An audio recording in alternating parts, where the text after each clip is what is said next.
We're outside the Soweto Magistrate's Court in Protea, where we've come to witness the failures of government to provide safety and security for that community. It is this failure that led to a community taking matters into their own hands, committing mob justice that led to 1 of 3 young men dead and 2 others injured.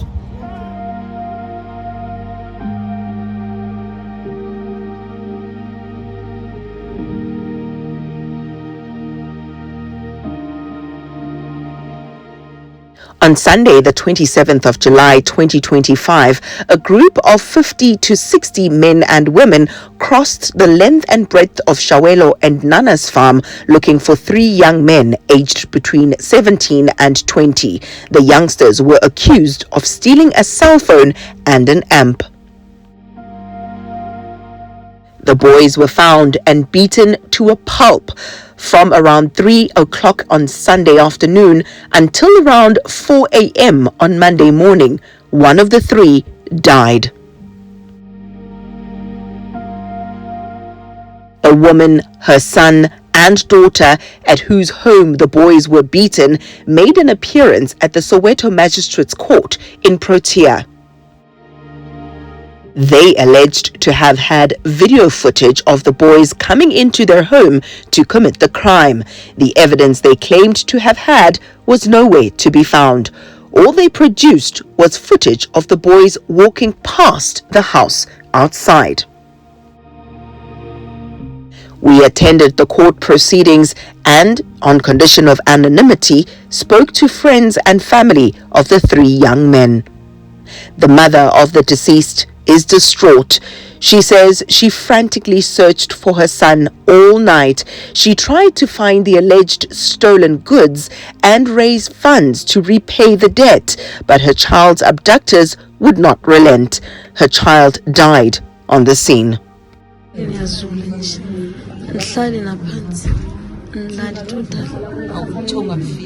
Kunomunye umama uniphe amaphilisi uthi just uthi lalo kodwa kuyafana aniwaboni lamaphilisi asebenza imani lali andlali. A community leader says she begged the children's captors to call the police, but she says she too was then threatened with violence. She said we do the right thing by the law. That's when she said to me, those people are very useless. Like I said, PM they come back. Like I said, to seek anything. Oskata mo tsante mo tla ka mo tla ka maponisa. A ke batla maponisa mo ke tlo etsa dilo nine. So usatwa mo tla ko te mo tla then they started to gang up on me. That's when I ran out of the yard to the corner to get the cops. Because the second and then okay, fine. It simply means I'm not safe. This youngster was also beaten along with the 3, but was released when his pleas of innocence were finally heard. He says he has been left traumatized.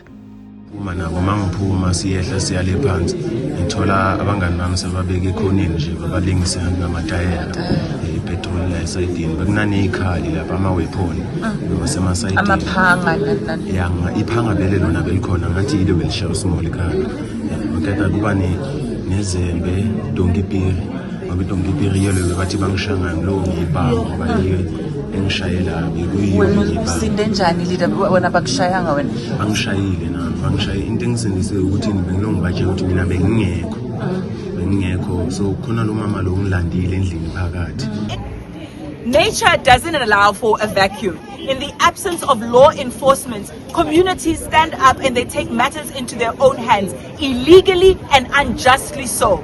This is what happened in Soweto, and now 1 boy has lost his life and 2 others were critically injured over something that we have no evidence that they even committed. And even if they committed the crime, did they deserve to be beaten up? Did they deserve to face this punishment that didn't suit the crime? Those are the questions that we're asking, because clearly our government has left communities without any hope of any safety and any hope of any security.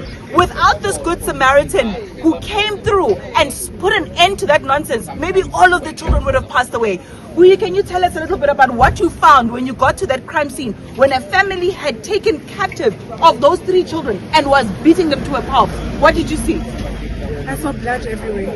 I saw 3 kids that had a little life left in them. They were so bruised, it wasn't even funny.